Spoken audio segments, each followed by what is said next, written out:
Hello students, welcome to my YouTube channel education arena.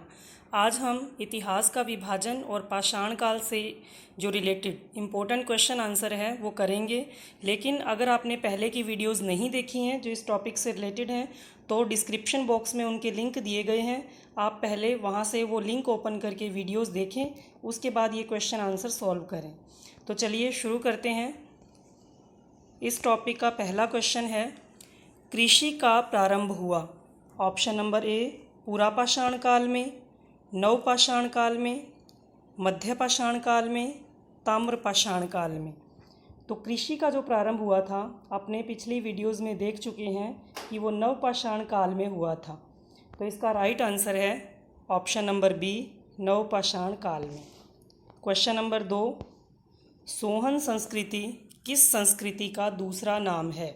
Sohan संस्कृति हमें बताना है कि किस संस्कृति से रिलेटेड है। ऑप्शन जो पहला है वो है ताम्र पाषाण संस्कृति, दूसरा ऑप्शन है मध्य पाषाण संस्कृति, तीसरा जो ऑप्शन है वो है पूरा पाषाण संस्कृति और चौथा नव पाषाण संस्कृति।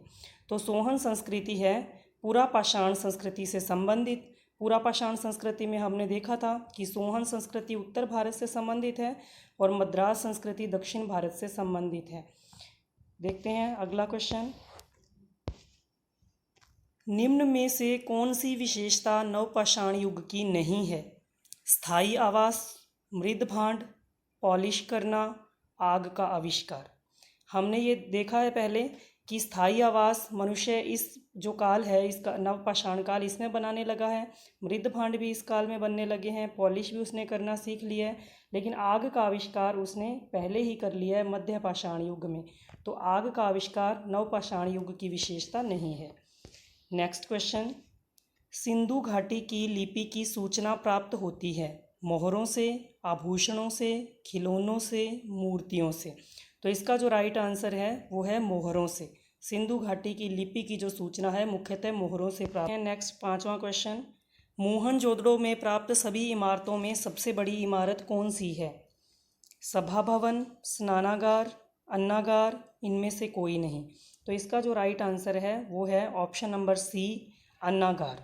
कई स्टूडेंट्स इसमें कंफ्यूज होते हैं कि ऑप्शन नंबर बी स्नानागार सही है या ऑप्शन नंबर सी अन्नागार, लेकिन इसका जो राइट आंसर है वो सी है, अन्नागार। अन्नागार सबसे बड़ी है, स्नानागार वैसे महत्वपूर्ण है बड़ा स्नानागार होने के कारण। नेक्स्ट क्वेश्चन, सिंधु घाटी सभ्यता किस काल से संबंधित है? प्रागैतिहासिक काल, आद्य ऐतिहासिक काल, ऐतिहासिक काल, उपयुक्त में से कोई नहीं। अपने ये पहले देख चुके हैं कि सिंधु घाटी सभ्यता के लिए हमें लिखित साक्ष्य मिलते तो हैं लेकिन उन्हें पढ़ा नहीं गया और हम पूरी तरह से पुरातात्विक साक्ष्यों पर निर्भर हैं इसकी जानकारी के लिए। इसलिए सिंधु घाटी सभ्यता आद्य ऐतिहासिक काल में आएगी। तो इसका राइट आंसर है ऑप्शन नंबर बी, आद्य ऐतिहासिक काल। नेक्स्ट क्वेश्चन, हड्डियों की बनी मातृ देवी की प्रतिमा किस क्षेत्र से मिली है? ऑप्शन नंबर ए नर्मदा घाटी क्षेत्र, ऑप्शन नंबर बी बेलन घाटी क्षेत्र, ऑप्शन नंबर सी सिंधु घाटी क्षेत्र और ऑप्शन नंबर डी सरस्वती नदी क्षेत्र। तो इसका जो राइट आंसर है वो है बेलन घाटी क्षेत्र जो उच्च पुरा पाषाण काल से संबंधित है। नेक्स्ट क्वेश्चन, कृषि के प्राचीनतम साक्ष्य किस नवपाषाणिक स्थल से मिले हैं? बुर्जहोम, मेहरगढ़, बागोर, कोल्डी हवा। कृषि के जो प्राचीनतम साक्ष्य हैं वो नवपाषाणिक स्थल से मिले हैं, परंतु वो नवपाषाणिक स्थल कौन सा है? Mehrgarh, option number B Mehrgarh.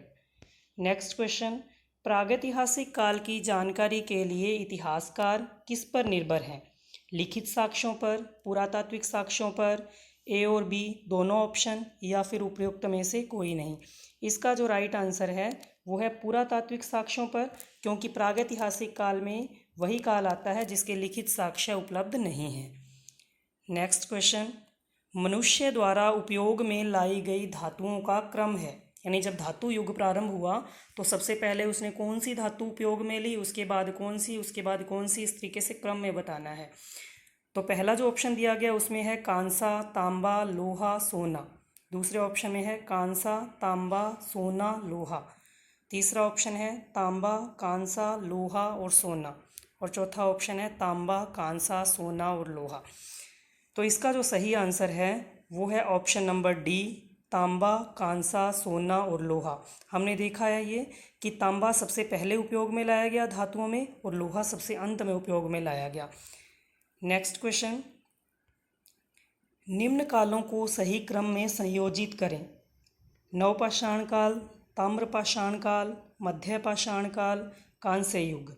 तो ये तो बहुत इजी क्वेश्चन है, अपने ये देख चुके हैं कि इनमें से जो सबसे पहले आएगा वो मध्यपाषाण काल है, उसके बाद नवपाषाण काल है, और फिर पाषाण के साथ जब तांबा यूज़ में आने लगा तो ताम्रपाषाण काल है ऑप्शन नंबर 2, उसके बाद चौथा ऑप्शन है कांस्य युग। तो इसका सही आंसर बनेगा 3, 1, 2, 4 जो है ऑप्शन नंबर डी में। तो सही आंसर है इसका ऑप्शन नंबर डी। नेक्स्ट 12वां क्वेश्चन, पशुपालन के प्रथम साक्ष्य कहाँ से प्राप्त हुए हैं। पशुपालन के जो प्रथम साक्ष्य हैं वो मध्यपाषाण काल के स्थल से मिले हैं और ये स्थल है बागोर। बागोर जो राजस्थान के भीलवाड़ा में है वो। और ऑप्शन नंबर बी भी अपने देखेंगे, आदमगढ़ दिया हुआ है, आदमगढ़ से भी मिले हैं, दोनों स्थल हैं। तो इसलिए इसका जो राइट आंसर होगा वो सी होगा, ए और बी दोनों से, बागोर और आदमगढ़ से। नेक्स्ट क्वेश्चन, आखेटक एवं खाद्य संग्राहक काल के रूप में जाना जाता है। तो ये जो काल है, पहले इसके ऑप्शन देखते हैं, पुरापाषाण काल, मध्यपाषाण काल, नवपाषाण काल और ताम्रपाषाण काल। तो आखेटक और खाद्य संग्राहक काल जो था वो था पुरापाषाण काल। नेक्स्ट क्वेश्चन, सोहन संस्कृति से संबंधित क्षेत्र है उत्तर भारत, दक्षिण भारत, मध्य भारत, संपूर्ण भारत। ये अपने पहले देख चुके हैं, ये उत्तर भारत से संबंधित संस्कृति है। नेक्स्ट क्वेश्चन, राख टीले संबंधित हैं पुरापाषाण युग से, मध्यपाषाण युग से, नवपाषाण युग से, ताम्रपाषाण युग से। तो राख टीले पहले अपने देखते हैं कि क्या थे। राख टीले दक्षिण भारत की नवपाषाणिक संस्कृति से संबंधित है। इसमें ये लोग बड़े लेवल पर पशु पालते थे और उसके चारों ओर लकड़ी की बाड़ लगा देते थे, और जब उनका गोबर बहुत ज़्यादा इकट्ठा हो जाता था तो लकड़ी की बाड़ समेत ही उस गोबर को जला दिया जाता था, जिससे वहाँ बड़े बड़े राख के टीले बन गए। तो ये जो संस्कृति है ये नवपाषाण युग से संबंधित है। तो इसका जो सही आंसर है वो सी है, नवपाषाण युग। नेक्स्ट क्वेश्चन, प्रागैतिहासिक काल का भारत में प्राचीनतम जीवाश्म प्राप्त हुआ है चिरांद बिहार से, भीमबेटका से, चौंतरा से या हथनोरा से। तो इसका जो सही आंसर है वो है option number D, Hathnora.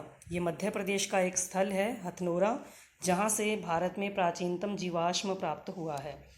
Next question है, माइक्रोलिथिक उपकरण संबंधित है निम्न पुरापाषाण काल से, मध्य पुरापाषाण काल से, उच्च पुरापाषाण काल से या मध्यपाषाण काल से।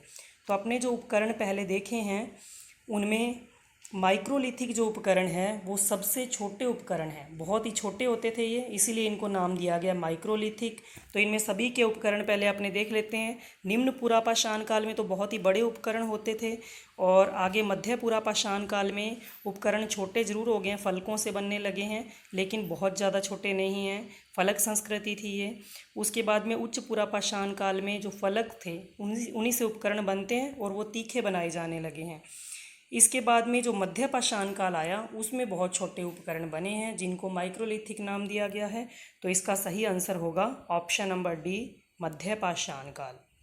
नेक्स्ट क्वेश्चन, ऐतिहासिक काल का प्रारंभ माना जाता है लगभग 25 लाख वर्ष पूर्व, लगभग 10 लाख वर्ष पूर्व, लगभग 3000 ईस्वी पूर्व और लगभग 600 ईस्वी पूर्व। तो इसका जो सही आंसर है वो है ऑप्शन नंबर डी, लगभग 600 ईस्वी पूर्व।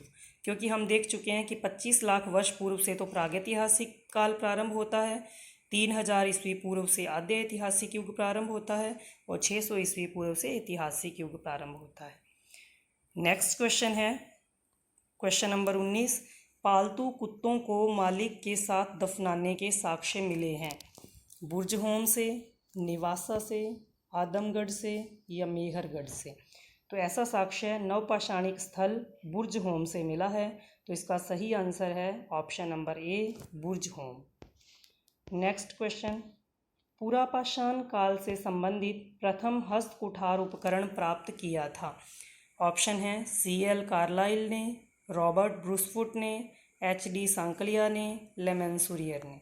तो इसका जो इस काल का प्रथम उपकरण है वो प्राप्त किया था रॉबर्ट ब्रूसफुट ने। तो इसका सही आंसर है option number B, Robert Bruce Foote. तो स्टूडेंट्स कमेंट में बताइए कि आपके कितने क्वेश्चन सही थे। Thank you.